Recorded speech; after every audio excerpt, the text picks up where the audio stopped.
का समाधान। बोलिए देवादिदेव 1008 मूल नायक मुनि श्रीवतनाथ भगवान की जय जय जय।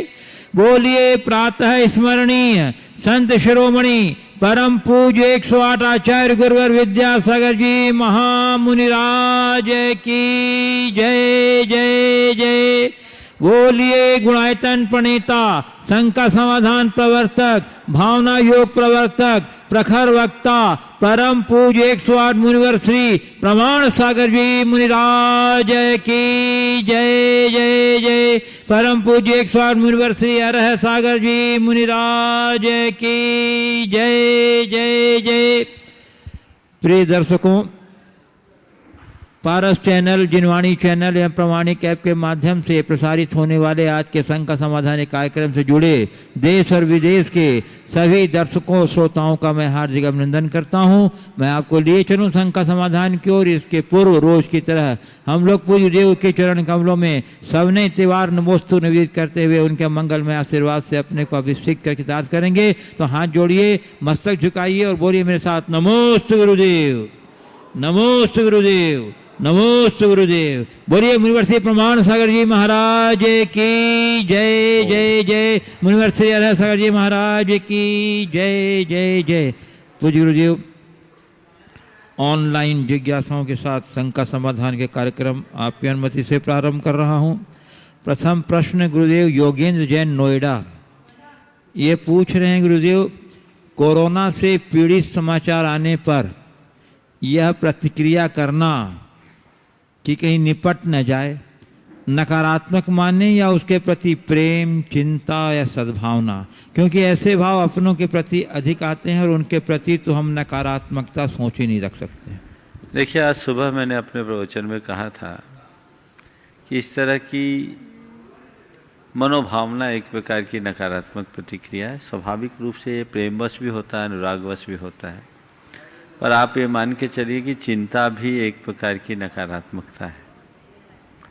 हम किसी भी विषय में अगर ऐसा सोचें जिनके प्रति प्रेम है, उनके विषय में ये हम सोचें कि कहीं निपट ना जाए, उसकी जगह ये सोचें हे भगवान जल्दी ठीक हो जाए, तो सकारात्मक प्रतिक्रिया यही होगी। ऐसी प्रतिक्रियाएं उनके द्वारा बहुधा होती है जिनकी सोच किसी न किसी तरह से नकारात्मकता से जुड़ी होती है। लेकिन जिनकी सोच पूरी तरह सकारात्मक होती है, उनकी हर प्रतिक्रिया सकारात्मक होती है और आत्मविश्वास से लबरेज रहती है। इसलिए नकारात्मक प्रतिक्रिया का तात्पर्य ये नहीं है कि नकारात्मक दृष्टि से ही नकारात्मक प्रतिक्रिया हो। सकारात्मक दृष्टि रखने वाले भी इस तरह की नकारात्मक प्रतिक्रियाएं कर देते हैं। हमें ऐसी प्रतिक्रियाओं से बचना चाहिए और हर बात को सकारात्मक लहजे में देखने का प्रयास करना चाहिए। पूज्य गुरुदेव, रीठी जिला कटनी मध्य प्रदेश से श्रीमती मंजू अनिल जैन कह रही हैं, गुरुदेव गृहस्थाश्रम से भगवान तो नहीं बना जा सकता, भाग्यवान कैसे बना जा सकता है, कृपया मार्गदर्शन करें। देखिए, गृहस्थाश्रम से भगवान न बना जाए, भाग्यवान बना जाए। आपने पूछा भाग्यवान कैसे बन सकते हैं। मैं तो ये समझूं, ये कहना चाहूँगा कि जो सही रीति से गृहस्थाश्रम में प्रवेश करके गृहस्थोचित कर्तव्यों का पालन कर रहा है, उसे अपने आप को भाग्यवान ही मानना चाहिए। वो भाग्यवान है तभी इस तरह की उत्तम चर्या का पालन कर रहा है, शुभ संयोगों का पालन कर रहा है। हमारे जीवन में बहुत सारे अच्छे संयोग मिलते हैं, लेकिन यदि हम उनका प्रयोग नहीं कर पाते तो समझना चाहिए कि अभी हमारा भाग्य फूटा है। जीवन में प्राप्त संयोगों का हम सही प्रयोग करें, हमारा भाग्य चमकेगा। पूज्य गुरुदेव, अंजड़ जिला बड़वानी मध्य प्रदेश से श्रीमती मनीषा अंतिम कुमार जैन कह रही हैं, गुरुवर दुनिया के प्राय सभी संयोग अस्थायी हैं, लेकिन एक अच्छा इंसान हमेशा अच्छा इंसान ही बना रहता है। तो महाराज जी, वो कौन सी 4 बातें हैं जो मनुष्य को अच्छा इंसान बनाए रखती है जिंदगी के साथ भी और जिंदगी के बाद भी। वे कौन सी बातें हैं, और उसमें भी एक नहीं 4 बातें पूछी। जिंदगी के साथ भी और जिंदगी के साथ भी और जिंदगी के बाद भी। 4 बातें मैं सुबह करता हूँ, इसका मतलब ये थोड़ी कि शाम को भी करूँ। ठीक है, आपने पूछा है जिंदगी के साथ भी और जिंदगी के बाद भी ऐसी कौन सी बातें हैं जो हर मनुष्य को एक अच्छा मनुष्य बना सकती है। मैं आपसे कहूँगा, अपने जीवन को अच्छा बनाने के लिए 4 गुण हमारे भीतर होनी चाहिए। पहली बात, श्रद्धा। हृदय में श्रद्धा हो अपने प्रति, परमात्मा के प्रति, धर्म के प्रति, कर्म के प्रति। दूसरी बात, शुचिता हो, पवित्रता हो। जो मनुष्य पवित्रता से जुड़ता है उसका जीवन आगे बढ़ता है। तीसरी बात, संतोष हो। संतुष्टि मनुष्य की प्रगति का आधार है, शांति का आधार है, स्थिरता का आधार है। और चौथी बात, संयम होना चाहिए। तो श्रद्धा, शुचिता, संतोष और संयम, ये 4 गुण यदि मनुष्य के जीवन में प्रकट हो जाए तो वो जिंदगी के साथ और जिंदगी के बाद हमेशा उसका साथ देगी, जीवन की उन्नति का आधार बनेगी। पूज्य गुरुदेव, कटनी मध्य प्रदेश से मुनि सेवा समिति के सदस्य अंकुर जैन कह रहे हैं, गुरुदेव मौन का वास्तविक अर्थ क्या है? वाणी का अभाव या विचारों का अभाव? अतः मौन की सार्थकता कब होगी? कृपया जिज्ञासा शांत करें। देखिए, मौन का प्रारंभिक चरण वचनों को रोकना और उसका अंतिम रूप विचारों को रोकना। पहले ही चरण में हम विचारों के स्तर का मौन नहीं ला सकते, लेकिन वाणी के स्तर के मौन से भी हमारी आधी प्रवृत्तियां रुक जाती है। वाणी के स्तर से हम मौन रखें और फिर प्रथम चरण में संवाद मूलक विचारों से जुड़े बचें, आत्म संवाद करें। ऐसा मौन का मतलब जहां खुद का खुद से संवाद जुड़े, खुद की खुद से वार्ता हो, और वह भी बिना शब्द के, भावों के साथ। ये भी एक मौन का बहुत अच्छा रूप है। स्वयं से वार्तालाप, स्वयं से संवाद, और आगे चलकर यही स्थिति बढ़ती है तो वो पूर्ण मौन, जल्प मुक्त अवस्था होती है, विचार मुक्त अवस्था होती है, जो गहन ध्यान की गहराई में उतरने की बात होती है। पूज्य गुरुदेव, सिंघाना मध्य प्रदेश से सुरेश गंगवाल जिला धार कह रहे हैं, गुरुदेव हम माँ बाप अपने बच्चों की सेवा करते हैं, माँ बाप अपने बच्चों की सेवा करते हैं, उन्हें बड़ा करते हैं, उन्हें योग बनाते हैं, और बदले में सोचते हैं कि वह भी बुढ़ापे में हमारी सेवा करेंगे। तो गुरुवर, यह तो व्यापार हो गया। तो गुरुवर, हम हमारे पारिवारिक जीवन में निस्वार्थ प्रेम एवं ममता को कैसे उद्घाटित करें जिससे संबंधों में व्यापार नहीं हो? परिवार में निस्वार्थ प्रेम होता ही नहीं।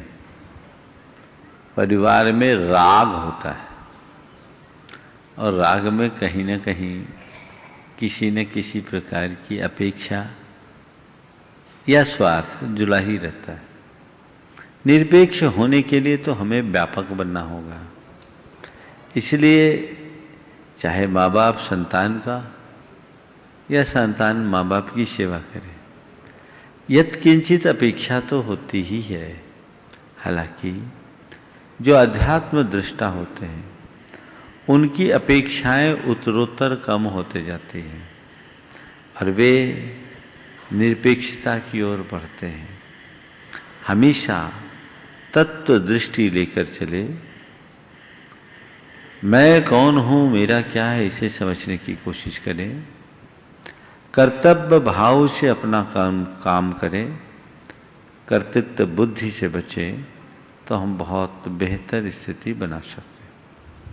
पूज्य गुरुदेव, दीमापुर नागालैंड से श्री यशपाल सेठी कह रहे हैं, गुरुदेव आचार्य परमेष्ठी भी पांचों परमेष्ठी को नमस्कार करते हैं।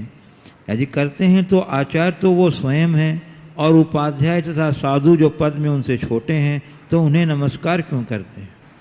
देखिए, जैन धर्म में व्यक्ति की नहीं गुणों की पूजा की जाती है। आचार्य निश्चित महान होते हैं, संघ के नायक होते हैं, लेकिन इसके बावजूद वो अपने से नीचे उपाध्याय और साधु की भी वंदना करते हैं, क्योंकि वे जिस रत्नत्रय के उपासक हैं, साधु उसी रत्नत्रय की आराधना करते हैं और आचार्य वंदना करते हैं। आपने देखा होगा जब हम लोगों की दीक्षा होती है तो सबसे पहले गुरुदेव शिष्यों से वंदना करते हैं, क्योंकि रत्नत्रय वंदनीय है, सर्व वंदनीय है, त्रिलोक वंदनीय है और इसलिए वो उनकी वंदना करते हैं। उसमें बड़ा और छोटा नहीं देखा जाता है, गुण देखा जाता है। पूज्य गुरुदेव, इंदौर वंदना मतलब एक प्रकार की प्रतिवंदना कहलाती है। जब हम लोग उन्हें प्रणाम करते हैं तो उसकी प्रतिवंदना स्वरूप वो अपनी प्रतिक्रिया देते हैं। पूज्य गुरुदेव, इंदौर मध्य प्रदेश से श्री महेंद्र जैन पत्रकार कह रहे हैं कि गुरुदेव, किसी दार्शनिक ने कहा प्रेम न लिया जाता है न दिया जाता है, प्रेम तो जिया जाता है। महाराज जी, प्रेम पूर्वक जीना क्या मायने है? बात बिल्कुल सही है। प्रेम न लिया जाता है न दिया जाता है, प्रेम जिया जाता है।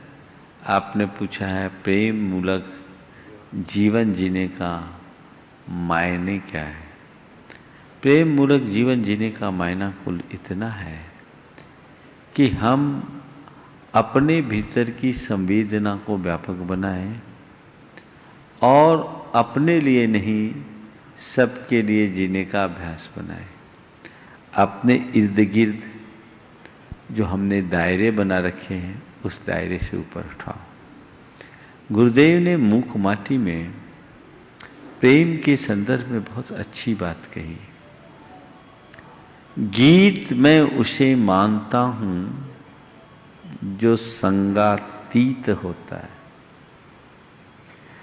गीत मैं उसे मानता हूं जो संगातीत होता है और प्रीत मैं उसे मानता हूं जो अंगातीत होता है। भौतिक आकर्षण से जुड़ा जो भी जुड़ाव है वो प्रेम नहीं, प्रेम का बाहरी रूप है। असल प्रेम आत्मिक स्तर का होता है, जहां सात्विक स्नेह की अभिव्यक्ति जरूर होती है और वो केवल अंदर से जुड़ा होता है। पूज्य गुरुदेव, सागर मध्य प्रदेश से नमन जैन कह रहे हैं, गुरुदेव मेरी एक शंका का समाधान कीजिए। मेरी मम्मी पापा छोटी छोटी बातों पर लड़ने लगते हैं, ऐसे समय मुझे क्या करना चाहिए कि वो कभी भी न लड़ें और तब हमेशा खुशी से रहें? कृपया मेरी शंका का समाधान करें। मम्मी पापा आपस में लड़ते हैं तो मुझे क्या करना चाहिए कि वो कभी न लड़े और हमेशा खुशी से रहे? जब वो मम्मी पापा लड़ने लगे ना तो उनसे एक ही बात पूछो कि ये बताओ मैं किसके पक्ष में जाऊं। माँ बाप अपने बच्चे के भविष्य को लेकर के बहस कर रहे थे। एक कह रहा था डॉक्टर बनाएंगे और पत्नी कह रही थी उसे हम इंजीनियर बनाएंगे। बेटा बहुत देर से सुन रहा था, दोनों में काफ़ी बहस चल रही थी। ये डॉक्टर बोले, ये इंजीनियर बोले, ये डॉक्टर बोले, ये इंजीनियर बोले। बेटा बहुत देर से सुन रहा था, बोले नहीं मैं तो वकील बनूंगा, मैं तो वकील बनूंगा। दोनों ने पूछा क्यों? बोले आपके डाइवोर्स को सेटल तो मैं ही करूंगा। आप इस तरह से लड़ोगे तो हमें क्या संस्कार दोगे? माँ बाप को चाहिए बच्चों की इस व्यथा को अच्छे से समझे, और बच्चे माता पिता दोनों के बीच अगर ऐसी कोई स्थिति बनती है तो उसे सेटल करने का प्रयास करें। पूज्य गुरुदेव, बीना मध्य प्रदेश से प्रोफेसर डॉक्टर अजित कुमार जैन कह रहे हैं, महाराज श्री देह दृष्टि और आत्मदृष्टि में क्या अंतर है? आत्मदृष्टि से वर्तमान जीवन कैसे सुखमय हो सकता है? कृपया मार्गदर्शन करें। देह दृष्टि और आत्मदृष्टि में आपने अंतर पूछा है।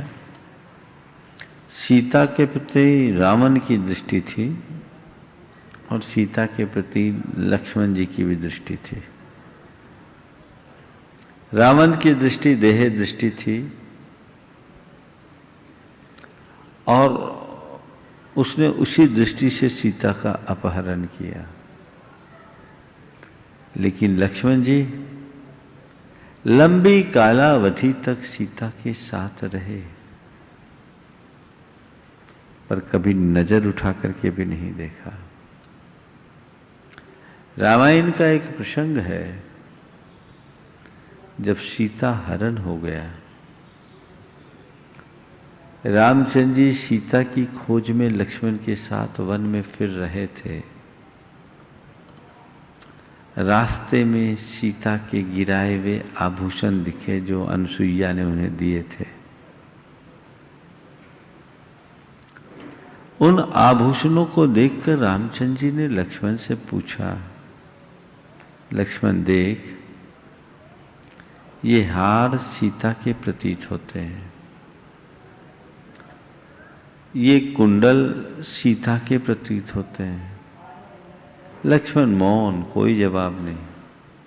लेकिन अचानक रामचंद्र जी की दृष्टि जब नुपुर पर पड़ी, बिछिया पर पड़ी, तो लक्ष्मण ने कहा, भैया मुझे नहीं मालूम बाकी चीजें किसकी है, पर ये बिछिया माता सीता की है। ये बिछिया माता सीता की है, 100% उनकी है, क्योंकि मैं रोज उनकी पाद वंदना के लिए जाता था तो मेरी नजर इस पर पड़ती थी। ना हम जानामि केवरे, ना हम जानामि कुंडले, नुपुरे तु अभिजानामि नित्यम पादाभिवंदनात्। न तो मैं केयूर जानता हूं न कुंडल जानता हूं, लेकिन इस नुपुर को मैं अच्छी तरह से पहचानता हूं, क्योंकि मैं नित्य पाद वंदना के समय इसे देखता था। ये एक उदात्त दृष्टि है। तो ये देह दृष्टि और आत्म दृष्टि में अंतर है। आकर्षण दोनों में होता है, लेकिन परिणाम बिल्कुल अलग अलग होता है। तो एक भौतिक आकर्षण है, एक आध्यात्मिक आकर्षण है। दोनों को अलग अलग दृष्टि से समझने की आवश्यकता और अपेक्षा है। पूज्य गुरुदेव, अलीगढ़ उत्तर प्रदेश से दीपांशु जैन कह रहे हैं, गुरुदेव, जिनवाणी की वैराग्य भावना में लक्ष्मी जी को वेश्या से तुलना की गई है। देखिए, ऐसा है, इसके आशय को समझिए। लक्ष्मी जी को नहीं, लोक में धन को लक्ष्मी कहते हैं, संपदा को लक्ष्मी कहते हैं। तो उस लक्ष्मी के लिए ऐसी उपमा दी। ये जिनवानी की बात नहीं है, ये किसी कवि की कल्पना है कि बेचा संपदाया लक्ष्मी अति चंचल, या का कौन पतियारा। एक उदाहरण दिया, क्योंकि वेश्या किसी एक पति की नहीं होती, ऐसी धन लक्ष्मी भी किसी एक के घर नहीं टिकती। इसलिए उसको उस अर्थ में उपमा दिया गया, उपमित किया गया। इसे इसी अर्थ में देखना चाहिए, इसको लेकर ज्यादा सोचना नहीं चाहिए। पूज्य गुरुदेव, सिल्लोद महाराष्ट्र से कलश पाटनी कह रहे हैं, महाराज जी, मेरा क्वेश्चन ये है कि तीर्थंकर की माता तो बहुत धार्मिक होती है, तो हर तीर्थंकर की माता 16 स्वप्न का मतलब पूछने हर बार राजा के पास क्यों जाती हैं? उन्हें पता होना चाहिए कि उनसे पहले जो तीर्थंकर की माता थीं उनने भी सपने देखे थे और उसका दर्शन, उसका क्या फल है वो जानती थी, तो फिर हर बार हर माता राजा के पास क्यों जाती हैं पूछने के लिए? देखो, मुझे लगता है कि अभी का काल है ना, तीर्थंकरों के काल से थोड़ा अच्छा है, क्योंकि तीर्थंकर जब उत्पन्न होते हैं उस समय धर्म छिन्न हो गया होता है एक प्रकार से, और तीर्थंकर फिर से धर्म का प्रवर्तन करते हैं, चतुर्विध संघ का स्थापना करते हैं, तीर्थ की उत्पत्ति करते हैं। अभी तो हम सब तीर्थ शासन में चल रहे हैं, हमें सारा तत्वोपदेश आदि मिल रहा है। एक तीर्थंकर से दूसरे तीर्थंकर के काल में लोग सब भूल चुके होते हैं और एक अलग दुनिया में होते हैं। जब तीर्थंकर का अवतरण होता है तो चीज़ें धीरे धीरे स्पष्ट होती। एक दूसरी बात, कई अच्छी चीज़ें होती है ना, उसका अर्थ जानने के बाद भी हमें किसी विशेष ज्ञानी से पुष्ट कराने में ज़्यादा आनंद आता है कि नहीं? जैसे आप लोग बहुत सारे सवाल का अर्थ तो जानते हैं, उत्तर आपके पास होता है, फिर भी आप महाराज से पूछते हैं, महाराज से सुनना चाहते हैं, शंका समाधान में पूछना चाहते हैं, पूछते हैं क्यों? यहाँ पूछकर ज़्यादा संतोष होता है। तो हो सकता है तीर्थंकरों की माताओं के पास इतनी प्रतिभा हो कि वे उसका अर्थ स्वयं जाने, लेकिन ये घटना कोई सामान्य घटना नहीं है। आपको एक छोटा सा कुछ भी उपलब्ध होता है, छोटी सी उपलब्धि होती है, छोटा सा अचीवमेंट होता है, तो 10-5 को बताए बिना रहते हो क्या? तो तीर्थंकर की मां को 16 सपने आए, और वो सपने जो प्रत्येक 24 में कुल 24 माह को मिलेंगे, साधारण है क्या? तो उतना उत्साह, उमंग, उत्साह अंदर से होता है कि उस उत्साह से प्रेरित होकर वो सीधे अपने पति के पास जाती है और अपने स्वप्नों का वृत्तांत कहती है, और उनसे सुनकर आनंदित होती है, और वो उसको और अच्छे से व्याख्यायित करते हैं। तो ये स्वाभाविक बात है। पूज्यदेव करकम पंढरपुर महाराष्ट्र से डॉक्टर सागर विलास पूर्वत ये कह रहे हैं, गुरुदेव किसी को मदद करो तो उसके उम्मीदों का कोई अंत नहीं, और ना करो तो उसकी व्यथा का कोई अंत नहीं। तो गुरुदेव हम ऐसा क्या करें जिससे सब कथा ठीक हो जाए? किसी की मदद करो तो उम्मीदों का कोई अंत नहीं, और न करो तो व्यथा का कोई अंत नहीं। ऐसा क्या करे कि कथा ठीक, सब कथा ठीक हो जाए, सब कथा ठीक हो जाए। तो भाई जितने बस की उतनी आप मदद करो, कोशिश करो कि उसकी उम्मीदों पर खरे उतरे, और न भी उतरे तो कम से कम ऐसा करो कि सामने वाले की उम्मीद न टूटे। पूज्य गुरुदेव कटनी से श्रीमती डाली मालगुजार परिवार कह रही हैं, आपने अपने प्रवचन में कहा था कि संघर्ष जीवन को ऊंचाई देता है। गुरुदेव, संघर्ष तो विपरीत परिस्थितियों से जूझने के लिए किया जाता है। जिसके जीवन में सब कुछ अनुकूल हो, कोई विपरीत प्रसंग न हो, तो वह कैसे संघर्ष करे, किसके लिए संघर्ष करे, किससे संघर्ष करे? तो फिर ऐसे लोग किस प्रकार जीवन की ऊंचाई प्राप्त कर सकते हैं? बात बिल्कुल सही है कि बिना संघर्ष के जीवन का उत्कर्ष नहीं होता। आपने पूछा है कि संघर्ष तो केवल विपरीत परिस्थितियों में किया जाता है। जिसके पास सब प्रकार की अनुकूलताएं हैं उसके लिए कैसा संघर्ष? लेकिन मैं आपको बताऊं, ये संसार ही ऐसा है जिसमें कोई ऐसा प्राणी नहीं जिसके जीवन में संघर्ष नहीं। सब प्रकार की अनुकूलताएं किसी को होती नहीं, चक्रवर्तियों को भी नहीं होती। उनके सामने भी चुनौतियां आती है, उन्हें भी संघर्ष करना पड़ता है, उन्हें भी कठिनाइयों के दौर से गुजरना होता है। संघर्ष का होना इस संसार की नियति है। तो संघर्षों से कभी घबराओ मत, और आज किसी के सामने सब प्रकार की अनुकूलताएं हैं तो ज़्यादा मुगालते में मत रहना। कब समय अपना पासा पलट दे और तुम्हारे सामने कई प्रकार की चुनौतियां खड़ी हो जाए, कहा नहीं जा सकता। इसलिए अपने आप को तैयार रखो। और हमारे आचार्यों ने तो इतना तक कहा कि अगर तुम्हारे पास अनुकूलताएं हैं तो भी तुम कुछ तपस्या करो। क्यों? क्योंकि अदुख भाविदम नानम दुहे जादि विनश्यति तम्मा जहा बलम जोई भाव दुखस्य भावना। तुम्हारे सामने अनुकूलता है तो भी प्रतिकूलताओं को सहने का अभ्यास करो, क्योंकि सुख से पाया हुआ ज्ञान दुख आने पर कपूर सा उड़ जाता है। इसलिए हे योगी, जब तक तुम में सत्य है, अपनी शक्ति के अनुसार दुख की भावना भाव। ये बात किसके लिए की गई? हम योगियों के लिए की गई। तो यही स्थिति तुम्हारे लिए है।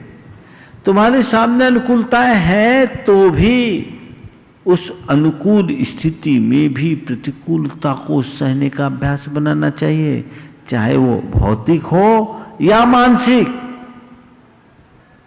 हमें चलाकर वैसी स्थितियों का सामना करने के लिए तैयार होना पड़ेगा, और ऐसा होगा तभी हम जीवन के झंझावात में अपने आप को सलामत रख सकेंगे। पूज्य गुरुदेव, रीठी मध्य प्रदेश से माया जैन कह रही हैं, गुरुवर मेरी शंका यह है कि सिद्धों में जीवत्व क्यों नहीं पाया जाता, और पाठशाला के बच्चे पूछते हैं कि भगवान जी जीव हैं या जीव, तुम लोग क्या उत्तर दें? किसने बता दिया कि सिद्धों में जीवत्व नहीं पाया जाता? ये बहुत ऊपर की बात है। अगर बच्चों को बताया जाने लगा तो बड़ा गड़बड़ है। सिद्ध जीव हैं, जीवत्व उनमें है, और उनके पास जीवत्व का आधार चेतना रूप प्राण है। ये सब जो चीज़ें हैं, सचखंडागम के एक सूत्र पर किसी एक विद्वान का विचार था, उसको आधारित करके क्या बच्चों को बालबोध में पढ़ाया जाने लगा? ये तो विडम्बना है। सिद्धा न जीवा जो एक अलग संदर्भ में बात कही गई है, वो बहुत उच्च भूमिका की बात है। हम सिद्धों को जीव मानेंगे, वो शुद्ध जीव हैं। सिद्ध कौन है? शुद्ध जीव हैं, उनके अंदर चेतना प्राण है, इसलिए उन्हें वैसे ही दीजिएगा। पूज्य गुरुदेव, फिरोजाबाद उत्तर प्रदेश से काजल जैन कह रही हैं, आप प्रायः कहा करते हैं कि जिनसे विचारों का मेल न खाता हो और समझने को जो तैयार न हो तो उनसे सुरक्षित दूरी रखनी चाहिए। अब महाराज जी, अगर किन्हीं ऐसे दो लोगों का विवाह हो जाए जिनके विचारों में मेल ना हो, छोटी छोटी बातों में मनमुटाव हो, उसके विचारों से ऐसा लगे कि हाय पर इसमें तीव्र कसाई भरी है और वे एक दूसरे को समझ न सकें, ऐसा क्या करें कि उनका जीवन सुख शांति से निर्भर हो सके? क्योंकि महाराज जी, ऐसे इंसान से ज़्यादा समय के लिए सुरक्षित दूरी भी तो नहीं रखी जा सकती। अच्छा, ऐसी का एक हाइकू है, 1-2 दिन में नंबर आने वाला है। सुनना हो तो नगाड़े के साथ बांसुरी सुनो, विसंगति में संगति बिठा। 2-3 दिन रुको, नंबर आने वाला है। गुरुदेव, इंदौर मध्य प्रदेश से श्रीमती पुष्पा गंगवाल कह रही हैं, गुरुदेव मेरा प्रश्न है कि हमें 7 तत्व और 9 पदार्थों का श्रद्धांत तो है, लेकिन 6 द्रव्यों से अपने आप को कनेक्ट नहीं कर पाते हैं, वो कैसे करें? अगर इनमें श्रद्धान है तो अपने आप कनेक्ट होंगे, और हमको 6 द्रव्यों से अपने आप को कनेक्ट नहीं करना है, निज द्रव्य से अपने आप को कनेक्ट करना है। ये मोर है, मणिपुर, मोहित काला कह रहे हैं, गुरुदेव हमेशा से सुनते आ रहे हैं, सुनो सबकी करो मन की, लेकिन कभी कभी दिमाग और मन दोनों में अलग अलग चीज चल रही होती है। कुछ विषय होते हैं जिनमें हम मन को दबा लेते हैं, और कुछ ऐसे जहां अपनी सोच को नज़रअंदाज करते हैं। इसी के चलते कई बार अपनों के साथ ईगो क्लेश हो जाता है। दोनों में एकता और स्थिरता कैसे लाएं? गुरुदेव मोरे मणिपुर से मोहित काला कह रहे हैं, गुरुदेव हमेशा से सुनते आ रहे हैं, सुनो सबकी करो मन की, लेकिन कभी कभी दिमाग और मन दोनों में अलग अलग चीज चल रही होती है। कुछ विषय होते हैं जिनमें हम मन को दबा लेते हैं, कुछ ऐसे जहां अपनी सोच को नज़रअंदाज करते हैं। इसी के चलते कई बार अपनों के साथ ईगो क्लेश हो जाता है। दोनों में एकता और स्थिरता कैसे लाएं? देखिए, सुनो सबकी करो मन की, ये उक्ति कुछ अर्थों में उपयोगी है। ऐसे लोगों के मध्य जब आपको सामूहिकता के साथ जीना पड़े और उसमें बहुत सारे लोग बहुत सारी बातें करने की स्थिति में हो और बहुत सा कन्फ्यूजन आने लगे, तो आप सुनिए सबकी, पर उस पर विचार करिए और विचार करके जो उपयुक्त हो उसे कीजिए। सुनो सबकी करो मन की का आशय यही है। ये नहीं कि जो तुम्हारे मन में आए वही करो। सबकी सुनकर तटस्थ भाव से उस पर मंथन करें और मंथन करके निर्णय ले, विचार ले। तो सुनो सबकी करो मन की बात चरितार्थ होगी। आपने पूछा कि जब मन की ही बात हो तो हमारे मन में कुछ हो, दिमाग में कुछ हो, तो उस समय हम क्या करें? हमारे सामने जैसी सिचुएशन हो वैसा निर्णय लें। कई जगह हमें भावना को प्रमुखता देनी पड़ती है और कई कार्यों में बुद्धि लगानी पड़ती है।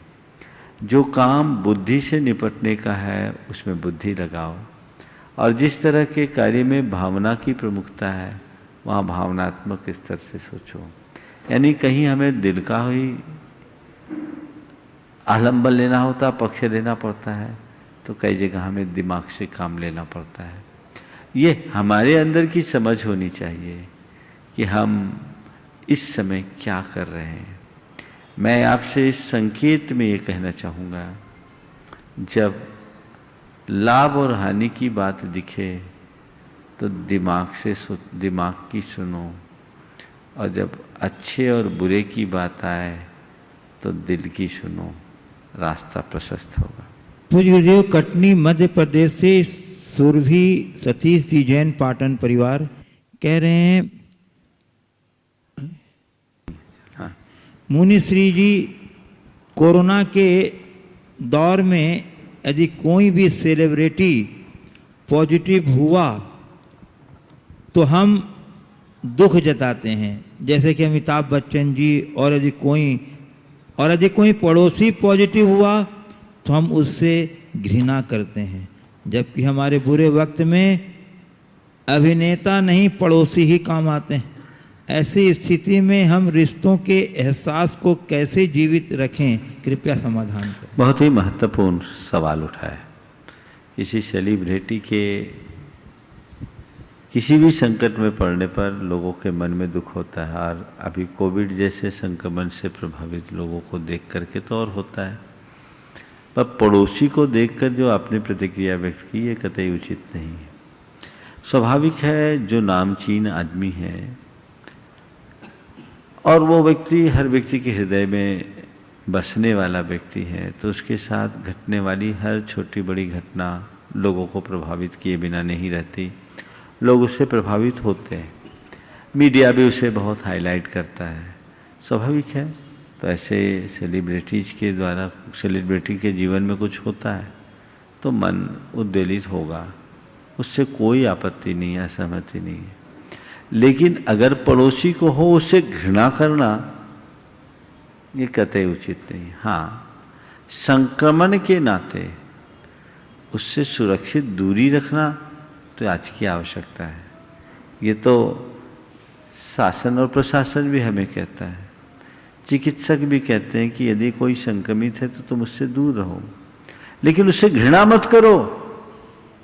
घृणा तो पाप है, यथासंभव उसका प्रत्यक्ष अप्रत्यक्ष रूप से साथ दो, उसके प्रति सकारात्मक भावना भाव, ये सोचो कि ये जल्दी इस आपत्ति से बाहर निकले, ये जल्दी स्वस्थ हो, पूर्ण स्वस्थ होकर के बाहर आए, ऐसी सोच अपने अंदर जगाए तो बहुत बड़ा बदलाव हो सकता है और हमें उस तरह की ही दृष्टि रखनी चाहिए।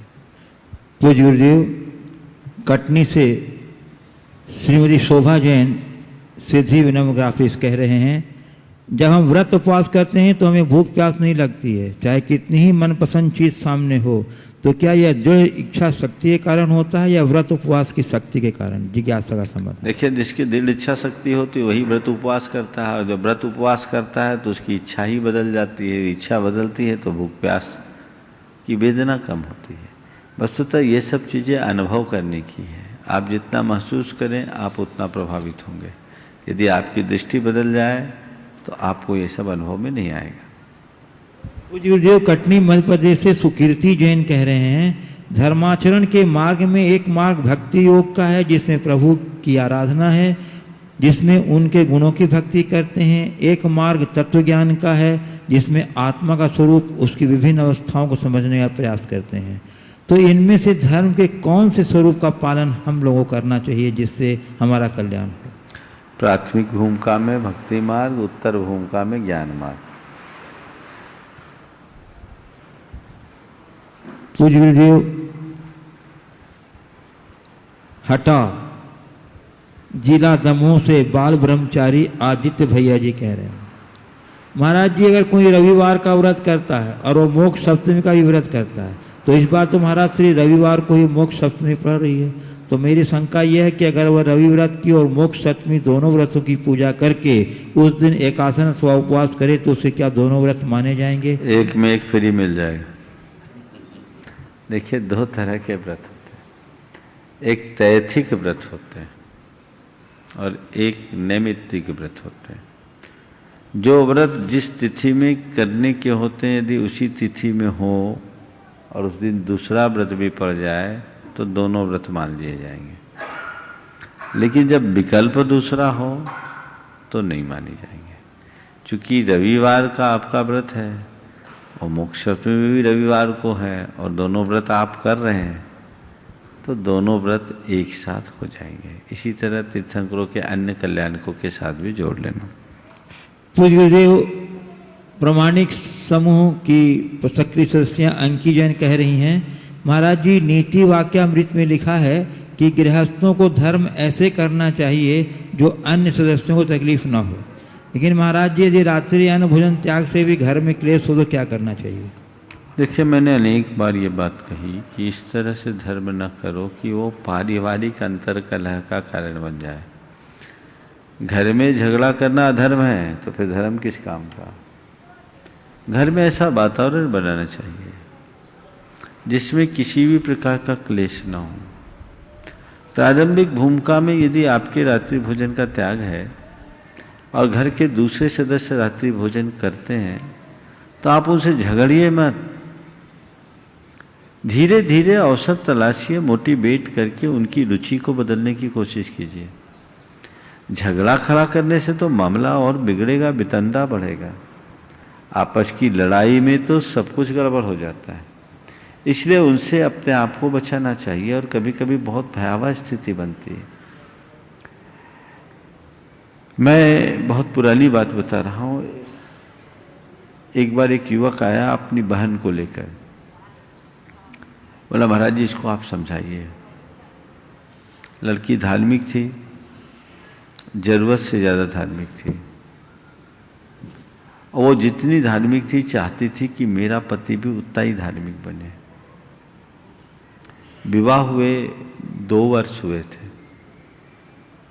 बोला महाराज इसको समझाइए। बातचीत हुई, बोले महाराज हम ऐसे घर में नहीं रह सकते, हमारा पति तो रात में खाता है, हम बोलते हैं तो सुनते नहीं, हमारी रोज लड़ाई होती है। बोले ठीक है, तुम्हें तो दिन में रात में खाने के लिए नहीं कहता। बोले मेरे को तो नहीं कहता, पर महाराज मैं अपने हाथ से किसी को रात में खाना नहीं दे सकती, मैंने कभी दिया ही नहीं, मुझे ये पछता नहीं। उसका परिणाम ये निकला कि पति 6 महीने से उसको लेने ही नहीं आया था।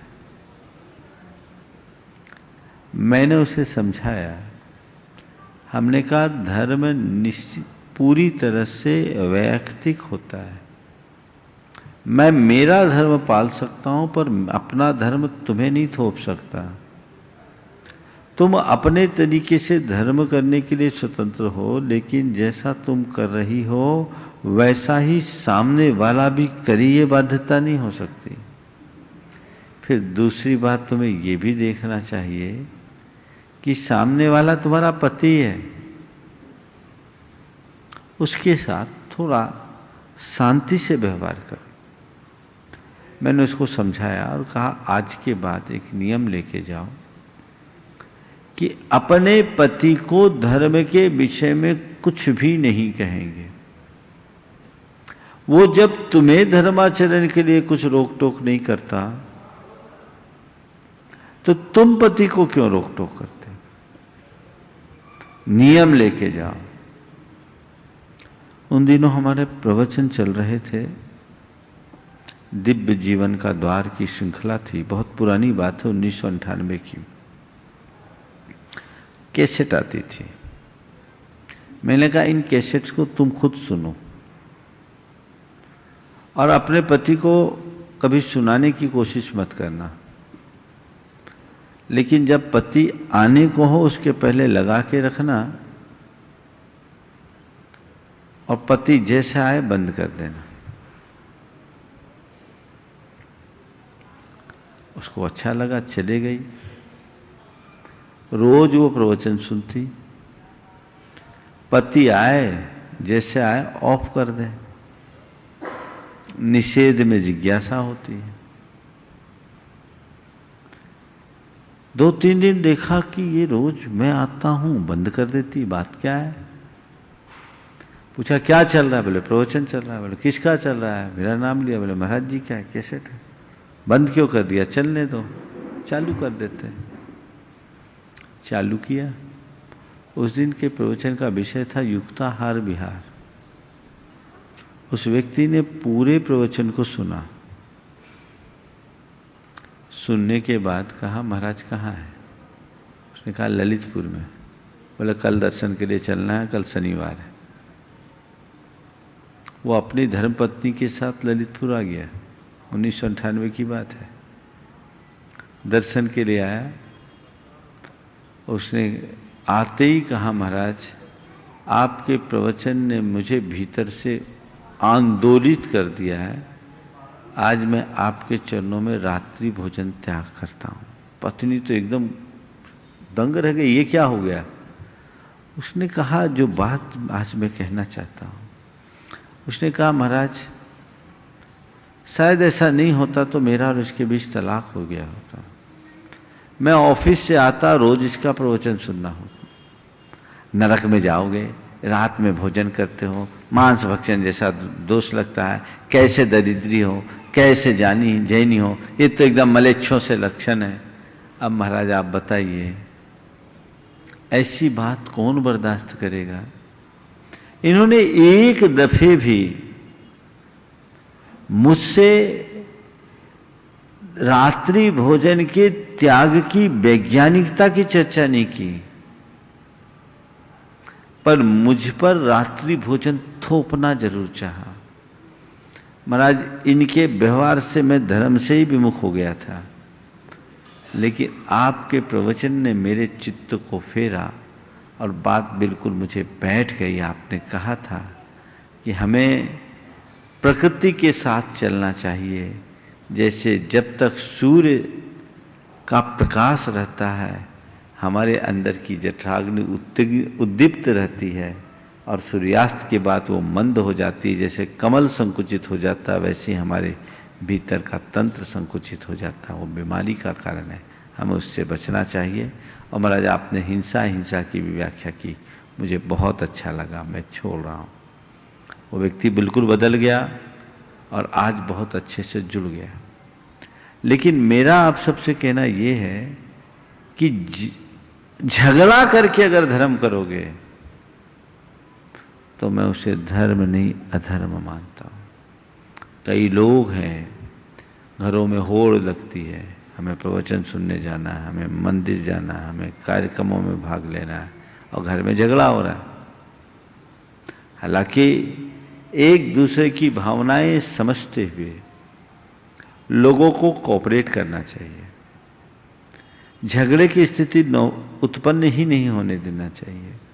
और यदि आपको लगता है कि मेरी धर्मिक क्रिया से झगड़ा हो, तो हम अपने धर्म करने का तरीका बदलते हैं कि भाई खामोखा आपस में तनातनी करने से अच्छा है समता रखें, अपने मन को थोड़ा मोड़ के रखें, वही ज़्यादा बेहतर होगा। बंधुओं, कोरोना पूज्य गुरुदेव आशु जैन देवरी राजस्थान से,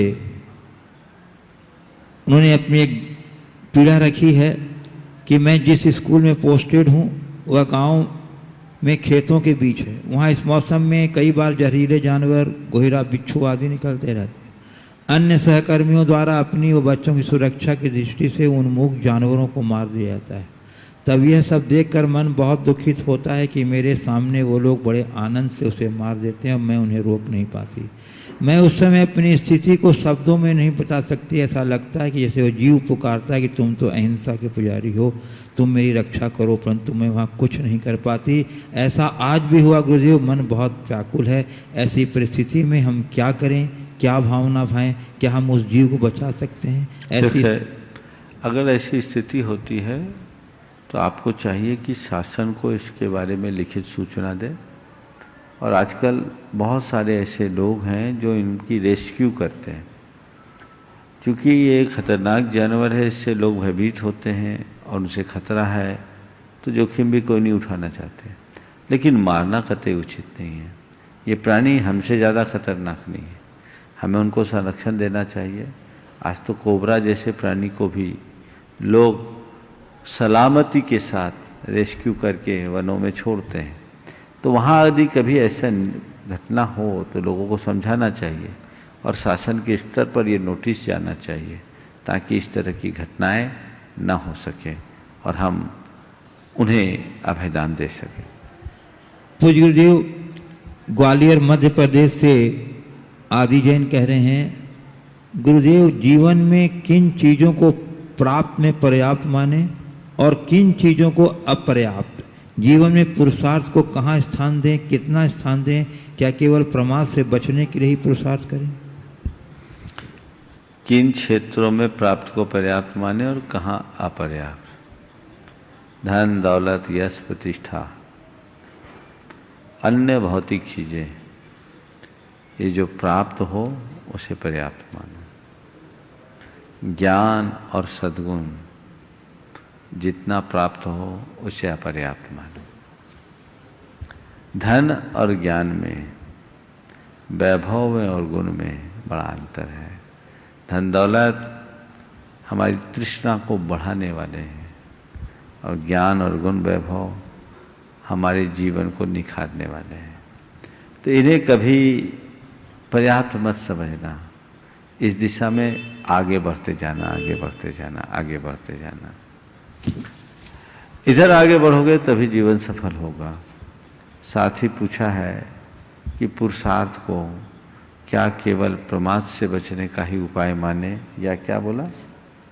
क्या केवल प्रमाद से बचने के लिए ही पुरुषार्थ करें? जीवन में पुरुषार्थ का कितना स्थान है, कितना स्थान? देखिए, पुरुषार्थ लक्ष्य की प्राप्ति का एक महत्वपूर्ण साधन है। प्रमाद से बचना पुरुषार्थ का उद्देश्य नहीं है, पर प्रमाद छोड़ने पर ही हम पुरुषार्थी बन सकेंगे। तो हम सतत पुरुषार्थशील रहें ताकि हम पर प्रमाद हावी ना हो और हम अपने लक्ष्य तक पहुंच सकें, अपने उद्देश्य को प्राप्त कर सकें। और जब तक हम अपनी लक्ष्य प्राप्ति न करें तब तक सतत पुरुषार्थशील रहें। पूज्य गुरुदेव औरंगाबाद महाराज से श्री महावीर ठोले कह रहे हैं, गुरुदेव वरदान और आशीर्वाद में क्या अंतर है? गुरुओं द्वारा भक्तों को व्यापार वृद्धि हो, पुत्र प्राप्ति हो आदि जो आशीर्वाद के रूप में दिया जाता है, क्या वह वरदान की श्रेणी में नहीं आएगा? और वरदान और श्राप का जैनागम में क्या व्याख्या है? देखिए, वरदान और आशीर्वाद दोनों में बड़ा अंतर है। वरदान किसी के द्वारा कुछ विशेष भावना प्रकट करने पर, इच्छा प्रकट करने पर उनकी मनोभिलषित वस्तु को प्रदान करने का सद्भाव या वचन वरदान है। हमने कुछ चाहा, हाँ मेरा वरदान है वो पूरा होगा, अवश्य में तथास्तु, ये वरदान हो गया। लेकिन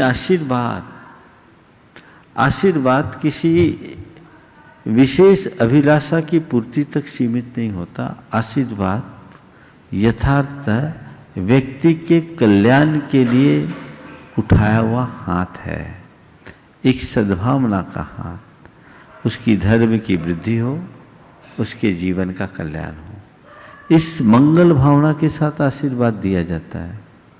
आशीर्वाद कॉमन है।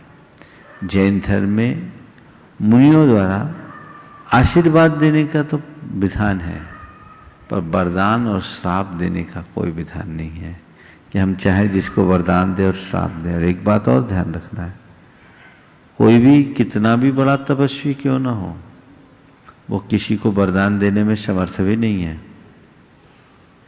अगर ऐसा हो तो फिर तो सब लाइन लगा ले और जो चाहे वो मिल जाए। न भूतो न भविष्यति, वरदान कोई देता नहीं। और आजकल तो वरदान बंद हो गया। हमने बचपन में एक कहानी पढ़ी थी, संक्षेप में सुना करके बात को पूरी करूंगा कि अब वरदान बहुत खतरनाक हो गया है। एक कहानी थी वरदान का फेर, हम लोगों को कोर्स में पढ़ाई गई। उसमें लिखा कि महात्मा बुद्ध देव के पहले एक और महात्मा हुए जिसका नाम था महात्मा बुद्धदेव। बचपन में उनका नाम कुसुमांड सेन था। वे इतने पुण्य प्रतापी थे कि जिस दिन उनका जन्म हुआ उसी दिन उनके माता पिता स्वर्ग सिधार गए। उनने जीवन में कभी कुछ वस्त्र ही नहीं पहना। फाका पस्ती से उनके जीवन की गाड़ी आगे बढ़ी। लोगों की कृपा पर निर्भर होकर वो आगे बढ़े और आगे बढ़ते बढ़ते बढ़ते बढ़ते फक्कड़ी में जीवन जीने लगे और लोग उन्हें बुद्धदेव कहने लगे। एक बार ऐसा हुआ कि वो 3 दिन तक भूखा प्यासा रहा और उसके भूखे प्यासे रहने से भगवान उस पर प्रसन्न हो गए और भगवान ने पूछा, बोलो तुम क्या चाहते हो? मैं तुम्हारी तपस्या से प्रसन्न हूँ, तुम मन चाहे कोई 3 वरदान मांग लो। उसने जैसे कहा तो दिमाग चलाया, भगवान से कौन से वरदान मांगूं? 3 वरदान बोल रहे हैं भगवान, कौन से मांगूं? तो उसने कहा भगवान ठीक है, दिमाग लगाया, दिमाग नहीं चला तो फिर उसने कहा भगवान पहला वरदान तो आप मुझे ये दो कि मुझे कोई भी बुद्धू ना बोले, महात्मा बुद्धदेव बोले। मुझे कोई भी बुद्धू ना बोले, सभी मुझे महात्मा बुद्धदेव बोले। और दूसरा वरदान ये दो कि मुझे बहुत जोर के भूख लग रही है, गरम गरम पकोड़े मंगवा दो। और भगवान तीसरा वरदान आप मुझे ये दो कि जब चाहूँ आपसे 3 वरदान और मांग लो। अब भगवान तो फंस गए, भगवान फंस गए। अब वो भगवान को तथास्तु कहना पड़ा। अब ये हो कि वो जहां जाए छोटी छोटी बात में भगवान को याद करे और भगवान से वरदान मांगे। एक बार चला जा रहा था, राजा के घोड़े के लिए घास की जरूरत थी, तो उस राजा के अस्तबल के कर्मियों ने बोला, ये घसियारा है, घास पहुंचा दे। मैं तुझे घसियारा दिखता हूं क्या? मेरा नाम महात्मा बुद्धदेव है। अरे कहाँ के महात्मा, फटी चरसी तो हालत बना रखी है, जानते नहीं हो मैं महात्मा बुद्धदेव। अब राजा के कर्मी से कोई बहस करे तो क्या होगा? उनने उसे गालियां दे दी और एक घूसा दे दिया। जैसे ही घूसा खाया उसे भगवान याद आ गए। भगवान को बुलाया, भगवान आए, बोले क्या बात है? बोले पहला तो मुझे ये वरदान दो कि मुझे कोई घसियारा न कहे, और दूसरा वरदान ये दो कि इनको 7 घुसे मारो, और तीसरा वरदान ये दो कि जब चाहूं 3 वरदान और मांग लो। अब भगवान तो परेशान हो गए, वो हर बार भगवान को याद कर ले, एक एक दिन में 3-3 बार भगवान याद कर ले। कहते वो आदमी मरा ना, तो उसके बाद भगवान ने कानून बना दिया कि आज के बाद किसी को वरदान नहीं देंगे।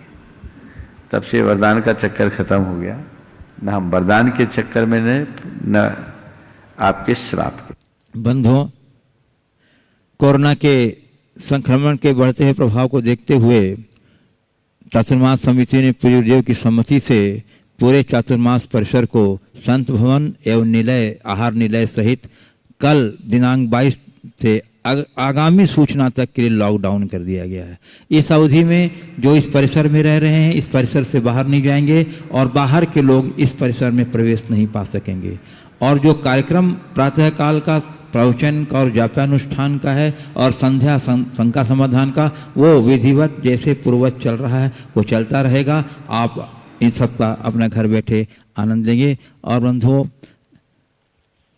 श्री कैलाश राज श्रीमती सरोज देवी ने अपने हाथ की एक स्वर्ण की चूड़ी गौशाला के लिए प्रदान की है। हम आपकी उदारता का बहुत बहुत आहार दान के आज उनको पड़गाहन का अवसर मिला है पूज्य गुरुदेव का। इस उपलक्ष्य में उन्होंने स्थानीय गौशाला के लिए अपनी चूड़ी प्रदान की है। हम आपकी उदारता का बहुत बहुत सम्मान करते हैं। बोलिए परम पूज्य 108 श्री प्रमाण सागर जी महाराज की।